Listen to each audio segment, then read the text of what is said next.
Assalamualaikum warahmatullahi wabarakatuh. Saya Alia Sefrina Zalmi dengan NIM 2032300081 dari kelas 5D Manajemen Pendidikan Islam dengan tugas UAS Manajemen Strategi Pendidikan.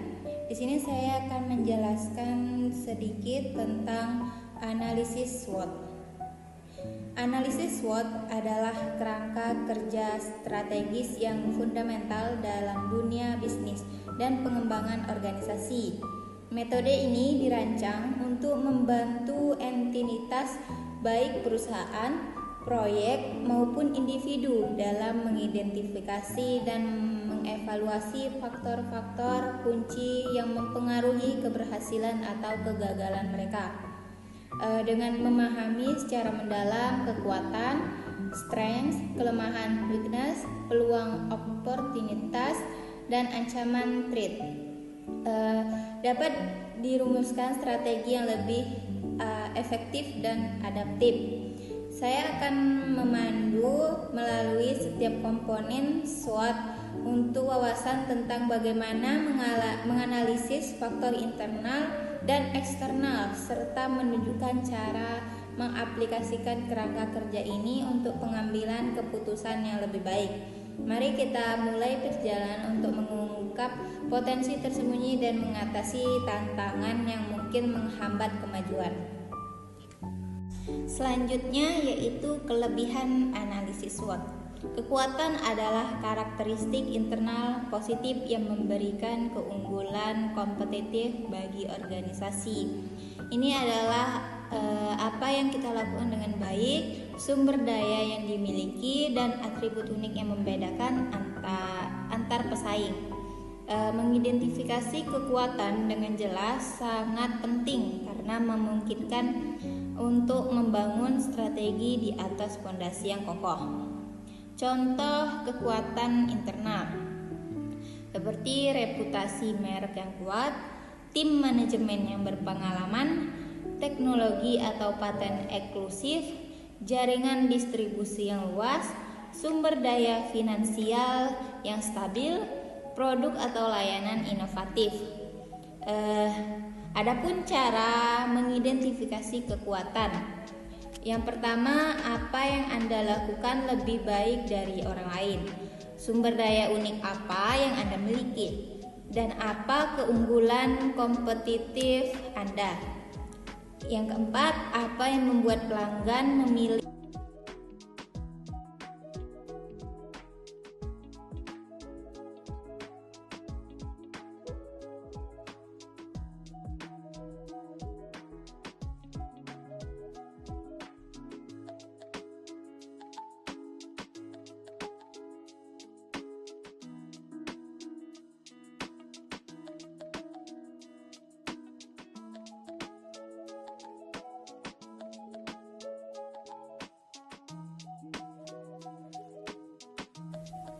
Selanjutnya, threat atau ancaman, mengelola resiko dan hambatan eksternal.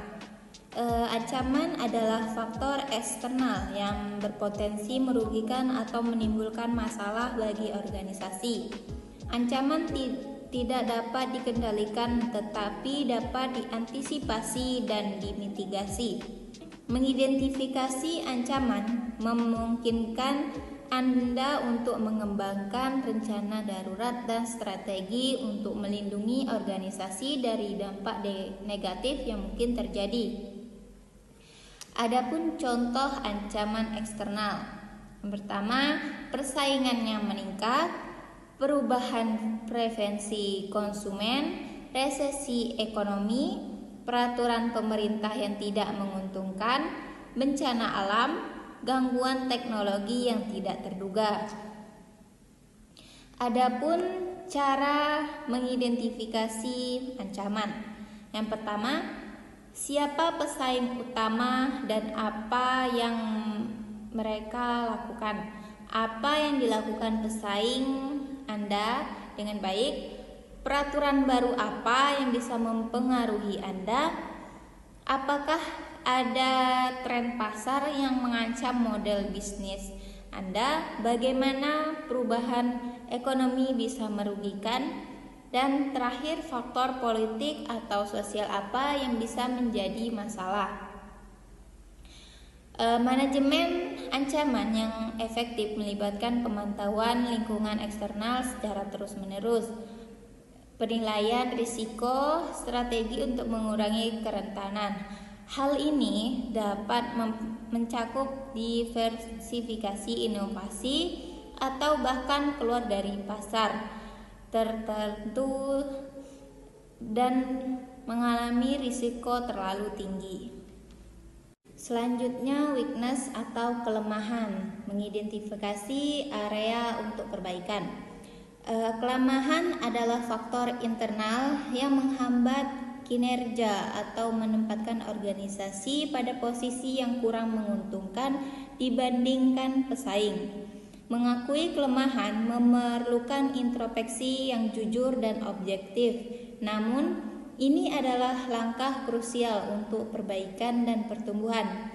Dengan memahami kelebihan, dapat mengambil tindakan korektif untuk mengubahnya menjadi kekuatan atau setidaknya meminimalkan dampaknya.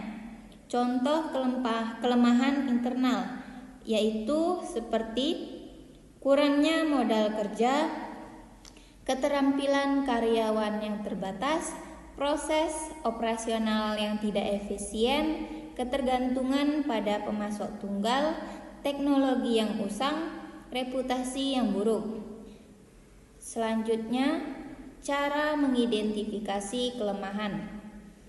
Apa yang bisa Anda tingkatkan? Area mana yang kurang berkinerja dengan baik? Sumber daya apa yang Anda butuhkan? Apa yang membuat Anda tertinggal dari pesaing? Apa keluhan umum dari pelanggan? Dan apakah ada kesenjangan dalam tim atau keahlian? Mengatasi kelemahan bukan berarti menghilangkan sepenuhnya, tetapi kepada pengelola mengurangi dampaknya. Melibatkan investasi dalam pelatihan, peningkatan struktur, dan perubahan dalam strategi bisnis. Selanjutnya, pengertian dan tujuan analisis SWOT. Analisis SWOT adalah alat perencanaan strategis yang digunakan untuk mengidentifikasi dan menganalisis faktor internal dan eksternal yang dapat mempengaruhi kelangsungan dan pertumbuhan suatu organisasi. SWOT merupakan akronim dari strength, kekuatan, weakness, kelemahan, opportunities, peluang, dan threats, ancaman. Tujuan utama analisis ini adalah untuk membantu dalam pengembangan strategi yang koheren dengan memaksimalkan potensi internal dan mengeksploitasi peluang eksternal sambil meminimalisir kelemahan internal dan menghadapi ancaman eksternal. Yang pertama itu kekuatan atau strength. Atribut internal positif yang dimiliki organisasi memberikan keunggulan kompetitif. Kelemahan weakness, atribut internal negatif yang menghambat kinerja atau menjadi kerugian bagi organisasi. Yang ketiga, peluang, faktor eksternal yang menguntungkan yang dapat dimanfaatkan organisasi untuk mencapai tujuan. Selanjutnya yaitu ancaman, faktor eksternal yang tidak menguntungkan yang berpotensi menimbulkan masalah atau merugikan organisasi. Melalui analisis SWOT, organisasi dapat memperoleh pemahaman yang jelas tentang posisi mereka saat ini di pasar dan merancang langkah-langkah strategis untuk masa depan. Selanjutnya, opportunities atau peluang, menangkap potensi eksternal. Peluang adalah faktor eksternal yang menguntungkan yang dapat dimanfaatkan oleh organisasi untuk mencapai pertumbuhan, meningkatkan pangsa pasar, atau memperluas jangkauan. Peluang muncul dari lingkungan luar organisasi seperti perubahan pasar, tren teknologi, perubahan regulasi, atau kebutuhan pelanggan yang belum terpenuhi. Mengidentifikasi peluang memungkinkan untuk bersikap proaktif dan mengambil keuntungan dari kondisi yang menguntungkan. Adapun contoh peluang eksternal.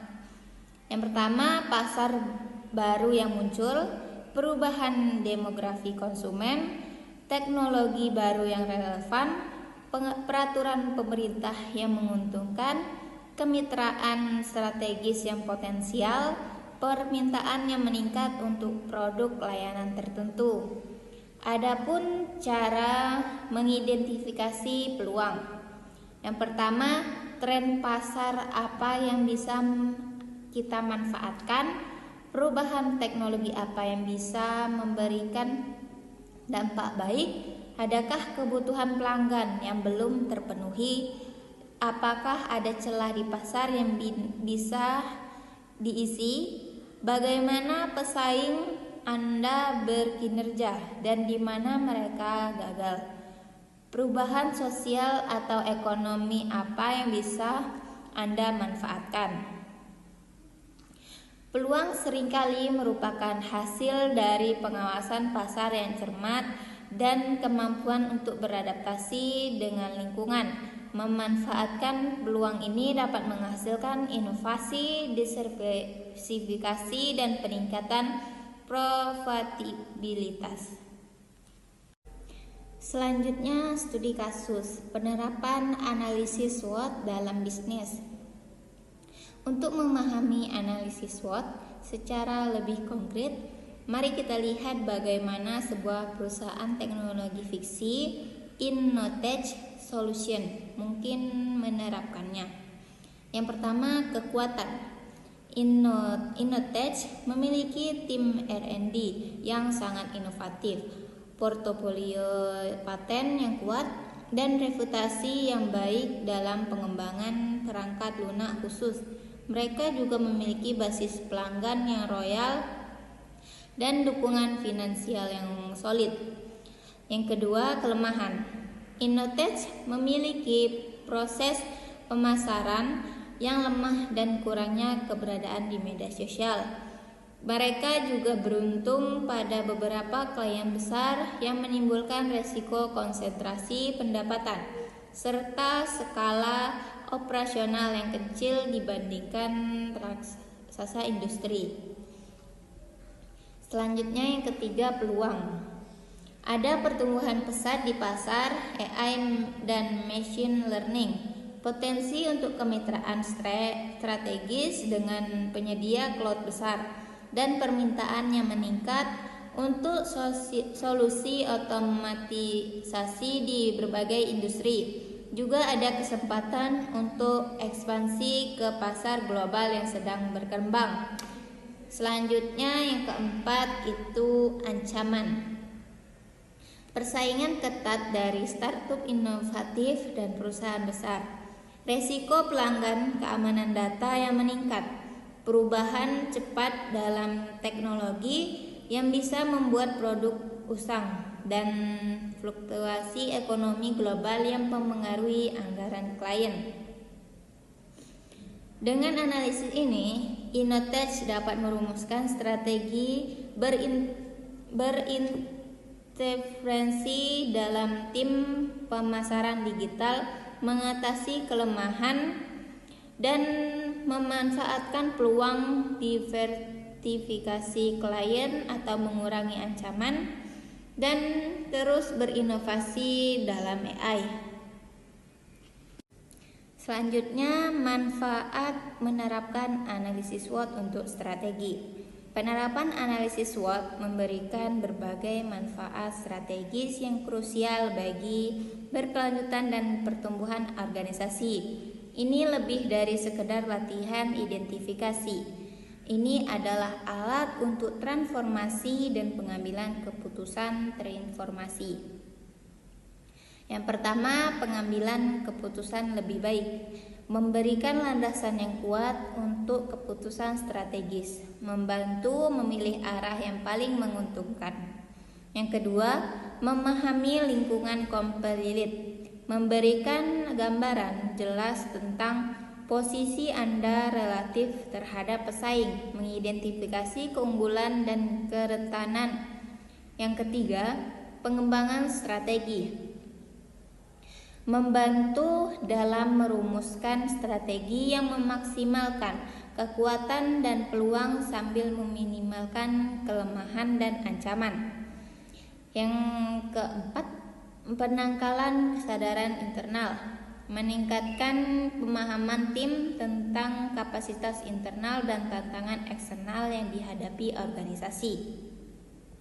Yang kelima, alokasi sumber daya dengan optimal, mengarahkan sumber daya ke area yang paling membutuhkan perbaikan atau ke peluang yang paling menjanjikan. Selanjutnya, langkah-langkah praktis melakukan analisis SWOT. Melakukan analisis SWOT yang efektif membutuhkan pendekatan yang sistematis. Berikut langkah-langkah praktis yang dapat dilakukan. Yang pertama, kumpulkan tim yang beragam. Libatkan orang-orang dari berbagai departemen dan tingkatan dalam organisasi.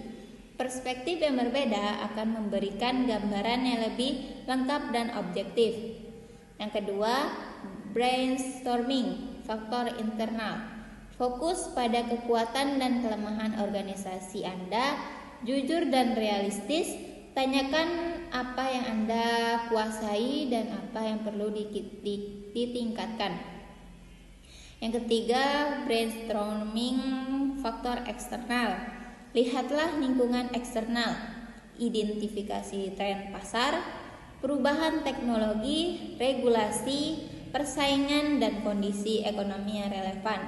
Apa yang bisa menguntungkan atau merugikan. Yang keempat, prioritaskan daftar. Setelah membuat daftar panjang, prioritaskan faktor-faktor yang paling signifikan. Tidak semua kekuatan, kelemahan, peluang, atau ancaman memiliki bobot yang sama. Yang kelima, kembangkan strategi. Gunakan matriks SWOT untuk mencocokkan faktor-faktor tersebut. SO, Strength Opportunities. Bagaimana Anda bisa menggunakan kekuatan untuk memanfaatkan peluang. WO, Weakness Opportunities. Bagaimana Anda bisa mengatasi kelemahan untuk memanfaatkan peluang. ST, Strength Traits. Bagaimana Anda menggunakan kekuatan untuk mengurangi dampak ancaman. WT, Weakness Trait. Bagaimana Anda bisa mengatasi kelemahan dan menghindari ancaman. Yang terakhir, tindak lanjuti dan tinjau. Analisis SWOT bukanlah kegiatan satu kali, tinjau secara berkala untuk memastikan relevansinya dan adaptasi terhadap perubahan lingkungan bisnis. Terakhir, kesimpulan. Analisis SWOT adalah alat yang tak ternilai bagi setiap organisasi yang ingin memahami posisi strategisnya dan merencanakan masa depan yang lebih efektif. Dengan secara sistematis mengevaluasi kekuatan, kelemahan, peluang, dan ancaman, Anda dapat membangun strategi yang kuat dan adaptif. Memahami siapa dan di mana berdiri adalah langkah pertama menuju kemana Anda ingin pergi. Penting untuk diingatkan bahwa analisis SWOT adalah proses yang berkelanjutan. Lingkungan bisnis selalu berubah. Oleh karena itu, peninjauan berkala terhadap analisis SWOT akan memastikan bahwa strategi Anda tetap relevan dan efektif. Saya harap presentasi ini telah memberikan pemahaman yang komprehensif tentang analisis SWOT dan